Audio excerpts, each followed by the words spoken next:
हमारे मोअज़्ज़िज़ नाज़रीन, तमाम सुनने और देखने वालों को मेरा सलाम। पहली सलीबी जंग और सुकूत बैतुल मुक़द्दस। 5वीं सदी हिजरी के आखिर में जबकि खिलाफत अब्बासिया ज़वाल पज़ीर थी और उम्मत मुस्लिमा मुख्तलिफ टुकड़ों में बांटकर कमज़ोर हो चुकी थी, मसीही अक़वाम को अपने नापाक आरज़ू की तकमील का मौका मिल गया। मीडिया वार के तहत पुतरस राहिब ने मुसलमानों के मज़ालिम की फ़र्ज़ी दास्तानें सुनाकर पूरे यूरोप में इश्तिआल पैदा कर दी और मसीही दुनिया में एक सिरे से दूसरे सिरे तक आग लगा दी गई। पोप अर्बन दोम ने इस जंग को सलीबी जंग का नाम दिया और इसमें शिरकत करने वालों के गुनाहों की माफ़ी और इनके जन्नती होने का मज़दा सुनाया।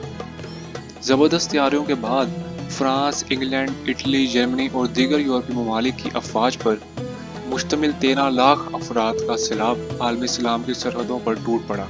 रॉबर्ट नॉर्मंडी, गाडफ्री और रैमून अल-तुलूज़ी जैसे मशहूर यूरोपीय फरमारवा इन बिखरी हुई अफवाज की क़यादत कर रहे थे। शाम और फ़लस्तीन के साहिली शहरों पर कब्जा करने और वहां 1 लाख से ज़ायद अफराद का कत्ल आम करने के बाद शबान 492 हिजरी यानी जुलाई 1099 में सलीबी अफवाज ने 42 दिन के मुहासरे के बाद बैतुल मुक़द्दस पर कब्जा कर लिया और वहां खून की नदियां बहा दी।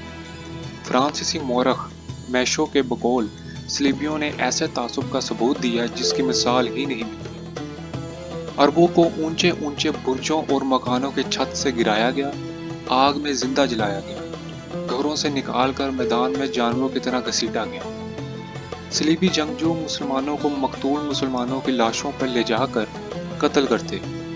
कई हफ्तों तक कत्लेआम का यह सिलसिला जारी रहा। 70,000 से ज़ायद मुसलमान सिर्फ मस्जिद अक्सा में तहक़ीक़ किए गए। आलम इस्लाम पर नसरानी हुक्मरानों की यह वहशियाना यलगार तारीख में पहली सलीबी जंग के नाम से मशहूर है। ईसाई कमांडरों ने फतह के बाद यूरोप को खुशखबरी का पैगाम भिजवाया और इसमें इस तरीके से लिखा कि अगर आप अपने दुश्मनों के साथ हमारा सलूक मालूम करना चाहें तो मुख्तसर इतना लिख देना काफ़ी है कि जब हमारे सिपाही यानी मस्जिद अक्सा में दाखिल हुए तो उनके घुटनों तक मुसलमानों का खून था। आखिर कब तक मुसलमान इनके मज़ालिम सह सकते थे? फिर बेदारी का ज़माना आया।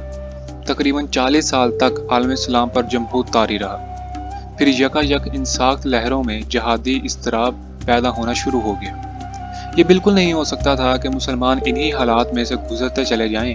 इन मायूसियों के बाद उम्मत का शऊर बेदार होना शुरू हुआ। इनसे निजात पाने और रिहाई हासिल करने के लिए सोचे परवान चढ़ने लगी, क्योंकि मुसलमान बावजूद इन कठिन हालात के जो इन पर छाए हुए थे फिर भी कुरान पाक, सुन्नत नबी सल्लल्लाहु अलैहि वसल्लम और सीरत नबी सल्लल्लाहु अलैहि वसल्लम की बरकत से अपने दिलों में, अपने वजूद के रुए रुए में और रेशे रेशे में इन इस्लामी अकायद और तालीमात को जगह देते हैं। और फिर इस्लाम का उलुल अज़म मुजाहिद पैदा हुआ। सलाहुद्दीन अयूबी का असली नाम यूसुफ था। उनके बाप नजमुद्दीन अयूब मोसुल के अमीर इमादुद्दीन जंगी के पास मुलाजिम थे।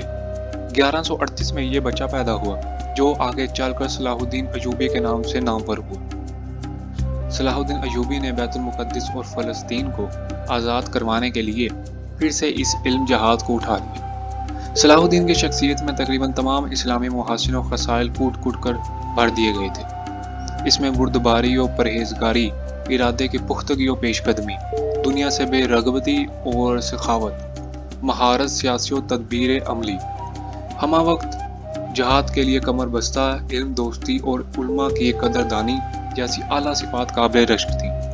यकीनन जिनको अल्लाह ताला अपने दीन की सरबुलंदी अपने दुश्मनों की सरकूबी के लिए चुन लेता है, इनमें ये सिफात लाजमन मौजूद होती हैं जो अपना हिस्सा डालकर तारीख़ इस्लाम का रुख सही जानिब मोड़ देते हैं। सुल्तान सलाहुद्दीन अयूबी रहमतुल्लाह अलैह की शख्सियत इस्लामी तारीख में एक नाकाबिले फरामोश मुकाम रखती है। इनकी ज़िंदगी का हर लम्हा जहाद मुसलसल से इबारत था।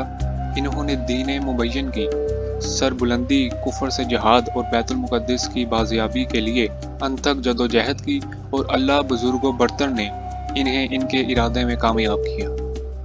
सुल्तान सलाहुद्दीन अयूबी का ताल्लुक कर्द कौम से था जो शाम, इराक और तुर्की की जनूबी सरहदों में पाई जाती हैं। इनके वालिद नजमुद्दीन अयूब मशरकी آذربائیجان کے ایک گاؤں ودین کے رہنے والے تھے۔ بعد میں وہ شام آ کر عماد الدین زنگی کی فوج میں شامل ہو گئے۔ ان کے بھائی اسد الدین شیر کوہ بھی ان کے ساتھ تھے۔ دونوں نے اپنی صلاحیتوں کی بنا پر نمایاں ترقی کی۔ نجم الدین ایوب کے بیٹے ہونے کی حیثیت سے صلاح الدین ایوبی کے لیے بھی ترقی کے راستے کھل گئے۔ سلطان نور الدین زنگی نے ان کی قابلیت دیکھتے ہوئے مصر کی فتح کے لیے انہیں اسد الدین شیر کوہ کا دست راست بنا کر روانہ کیا۔ مصر پر قبضہ کر کے کچھ عرصے بعد جب شیر کوہ نے وفات پائی تو نور الدین زنگی کے نائب کی حیثیت سے صلاح الدین ایوبی نے وہاں کی حکومت سنبھال لی۔ 559 ہجری میں سلطان نور الدین زنگی کی وفات کے بعد صلاح الدین ایوبی مصر کے خود مختار حاکم بن گئے۔ بعد ازاں انہوں نے دمشق اور شام کی چند دیگر چھوٹی چھوٹی کمزور مسلم ریاستوں کو بھی اپنی تحویل میں لے کر ایک عظیم الشان سلطنت قائم کی، جو صلیبی حکمرانوں کی متحدہ طاقت کا مقابلہ کرنے اور انہیں اسلامی مقبوضات سے نکالنے کی بھرپور صلاحیتیں رکھتی تھی۔ اس سے قبل سلطان کی زندگی ایک عام سپاہی کی سی تھی، مگر حکمران بنتے ہی ان کی طبیعت میں عجیب تبدیلی پیدا ہوئی۔ انہوں نے راحت و آرام سے منہ موڑ لیا اور محنت و مشقت کو خود پر لازم کر لیا۔ ان کے دل میں یہ خیال جم گیا کہ اللہ کو ان سے کوئی بڑا کام لینا ہے، جس کے ساتھ عیش و آرام کا کوئی جوڑ نہیں۔ وہ اسلام کی نصرت و حمایت اور جہاد فی سبیل اللہ کے لیے کمر بستہ ہو گئے۔ ارض مقدس کو صلیبی جنگجوؤں کے وجود سے پاک کرنا انہوں نے اپنی زندگی کا مقصد بنا لیا۔ ہمارے معزز ناظرین، ویڈیو پسند آنے کی صورت میں اسے شیئر اور لائک کیجیے گا، سبسکرائب کے ساتھ گھنٹی کے بٹن کو بھی ضرور دبائیے گا۔ اپنے قیمتی خیالات سے ہمیں کمنٹ سیکشن میں ضرور آگاہ کریں۔ ملتے ہیں نئی معلوماتی ویڈیو کے ساتھ۔ اللہ حافظ۔